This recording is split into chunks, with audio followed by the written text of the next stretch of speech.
يا من له صدري وكل شكايتي وبقربه كم تنجلي أشجاري. الحمد لله رب العالمين والصلاة والسلام على أشرف المرسلين سيدنا محمد وعلى آله وصحبه وإخوانه وحزبه. Chers frères, chères sœurs, salam alaikum wa rahmatullah. Le mois de Ramadan s'en est allé en emportant avec lui toutes ses faveurs, en emportant avec lui toutes les grâces, tous les bienfaits dont nous étions, dont Allah Azza wa Jalla nous a comblés des rançons bien bénis, en emportant avec lui ces flots d'amour et de paix intérieure. L'heure du bilan a sonné, l'heure aussi des résolutions. Il y a une question importante pour le fidèle qui aspire à un meilleur être moral et spirituel. Quels sont les indicateurs, quels sont les repères, quels sont les signaux qui nous montrent que notre jeûne a été agréé par Allah subhanahu wa ta'ala? Question importante. Alors quelques éléments de réponse. En premier lieu, mes chers frères et sœurs, parce que le fidèle, cette question-là l'habite. Est-ce que l'œuvre que j'entreprends est agréée par Allah subhanahu wa ta'ala ou pas? Vous savez, lorsque Dieu a révélé dans Surat al-Mu'minun وَالَّذِينَ يُؤْتُونَ مَا آتَوْا وَقُلُوبُهُمْ وَجْلَةٌ أَنَّهُمْ إِلَىٰ رَبِّهِمْ رَاجِعُونَ. Et ceux, malgré ce qu'ils entreprennent comme œuvre, comme action, redoutent le retour vers Allah subhanahu wa ta'ala.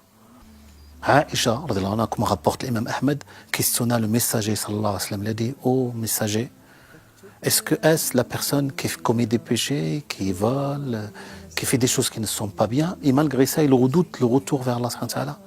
Il a dit non, au fait de Siddiq, mais c'est le fidèle qui jeûne, qui prie, qui fait des bonnes œuvres, et malgré ça il redoute que ces œuvres-là ne soient pas acceptées, ne soient pas agréées par Allah subhanahu wa ta'ala. C'est une question essentielle dans notre cheminement. C'est une question qui fait partie intégrante de notre foi. De se questionner, de re-questionner sa pratique, de s'interroger sur sa foi, de se remettre en question dans notre cheminement. Donc parmi les éléments de réponse, parmi les repères qui nous permettent de savoir que notre jeûne a été agréé par Allah subhanahu wa ta'ala, c'est que vous avez pu constater, mes chers frères et sœurs, que durant ce mois béni, notre spiritualité est montée en flèche, que notre foi s'est fortifiée, s'est consolidée, s'est approfondie. Il faut que cette foi-là, que cette spiritualité, que nous gardions le même cap, que notre intimité avec Allah subhanahu wa ta'ala se développe davantage. C'est après le mois de Ramadan, le fidèle ressent toujours qu'il y a une vitalité dans sa foi, qu'il y a une vitalité dans sa spiritualité, dans sa relation avec Allah Azza wa Jal. Ça, c'est un signe qui ne trompe pas que notre jeûne a été agréé, accepté par Allah subhanahu wa ta'ala. L'imam Ali, à la dernière nuit du mois de Ramadan, il se tournait vers les fidèles et leur disait: ah, si nous savions qu'il est parmi nous qui a été accepté, qui a été agréé par Dieu pour qu'on le félicite, et qui est celui qui a manqué à ses devoirs, qui a raté l'occasion de ce mois béni pour qu'on le console, parce qu'il est passé à côté d'un grand bien. Il s'est privé d'un grand bienfait de la part d'Allah subhanahu wa ta'ala. Deuxième élément de réponse, mes chers frères et sœurs, qui est important, c'est que le fidèle, il faut qu'il soit vigilant à ne pas sombrer dans le péché ou la désobéissance à Allah Azza wa Jal. Ça serait dommage, après avoir goûté la douceur de la foi, après avoir consolidé, renforcé son lien avec Allah subhanahu wa ta'ala, de retomber dans ses travers. Parce que les savants disent que parmi les signes de l'acceptation d'une œuvre, de la bonne action, c'est la bonne action accomplie juste après. Dieu dit: وَالَّذِينَ اهْتَدَوْا زَادَهُمْ هُدًى وَآتَاهُمْ تَقْوَاهُمْ. Et ceux qui ont été guidés et qui ont persévéré dans la voie de la guidance, Allah subhanahu wa ta'ala leur ajoute encore davantage de guidance. Et il fortifie leur piété. Et il accentue leur piété. Yahya ibn Mu'ad, un de nos prédécesseurs, disait: celui qui se repent avec la langue, mais dont le cœur recèle l'intention de revenir au péché, et qu'il a la ferme résolution de revenir après le mois de Ramadan au péché et d'y persister sciemment. Il faut qu'il sache que son jeûne va être rejeté et que la porte de l'acceptation sera fermée devant lui. C'est grave, c'est irréparable.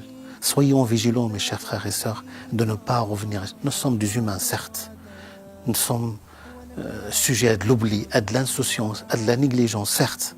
Mais il faut sauvegarder cette vigilance, garder le même cap de spiritualité et demander à Allah subhanahu wa ta'ala de nous permettre d'y arriver.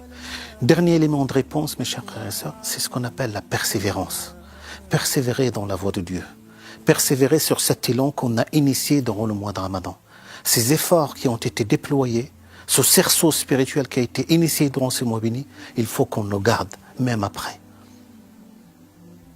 Vous imaginez, le mot de Dieu, subhanahu wa ta'ala, se mérite par cette persévérance, justement. Dans le hadith authentique rapporté par l'imam Bukhari, selon Anas, et que l'Hafid al-Dhahabi disait, si ce n'était pas la probité de Bukhari, j'allais douter de l'authenticité de ce hadith. Parce que ce hadith, il parle des élus de Dieu, des bien-aimés de Dieu. Donc c'est très important. Le prophète sallam dit, en attribuant ces paroles à Dieu, quiconque offense l'un de mes élus, je lui déclare la guerre. Il n'est d'offrande plus agréable à moi que l'accomplissement par mon adorateur des obligations que je lui ai assignées. Mon adorateur, s'il persévère dans les actes surrogatoires, finira par mériter mon amour. Quand je l'aurai aimé, je serai son oui avec laquelle il entend, sa puissance de vision avec laquelle il perçoit le monde, sa main avec laquelle il agit, son pied avec lequel il marche. S'il me demande quelque chose, que je serai son vœu, s'il se réfugie en moi, je serai son protecteur. C'est un grand privilège de se savoir visé par ce hadith. C'est important.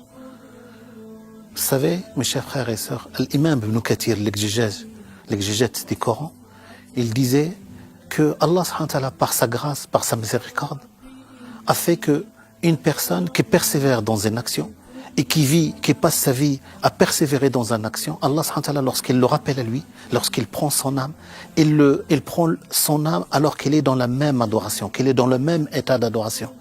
Et lorsqu'il le ressuscite, le jour du jugement dernier, il le ressuscite dans le même état.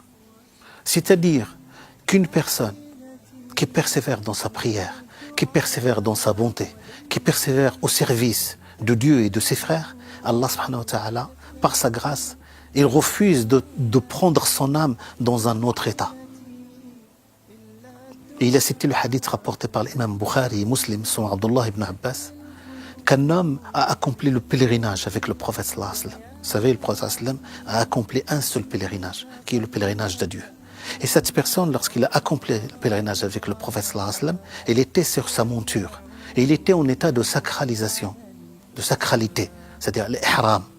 Et sa monture a levé ses pieds de devant, il est tombé sur sa tête et l'on est mort. Le prophète sallallahu alayhi wa sallam leur a dit, faites sa toilette mortuaire avec de l'eau et des feuilles de jujubier. Ghassiluhu bima'in wa sidr. Wa kaffinuhu fi tawbih. Le linceul va être les deux tissus de ihram, de l'état de sacralisation dans lequel il se trouve. Wa la tamassuhu bi tib. Ne le parfumez pas. Wa la tukhammiru ra'sahu. Ne lui couvrez pas la tête. Parce qu'il va être ressuscité le jour du jugement dernier, en train de glorifier Dieu, en train de faire la talbiya, labbaik Allahumma labbaik, en train de mentionner inlassablement Allah subhanahu wa ta'ala. Qu'Allah subhanahu wa ta'ala nous permette de persévérer, de continuer sur sa voie, d'être les dignes héritiers des messagers sallallahu alayhi wa sallam, que nos actes, que nos œuvres, que nos bonnes actions ne soient rien d'autre que la conséquence immédiate de notre amour pour Allah subhanahu wa ta'ala et notre amour pour le prophète sallallahu alayhi wa sallam. Wassalamu alaykum wa rahmatullah.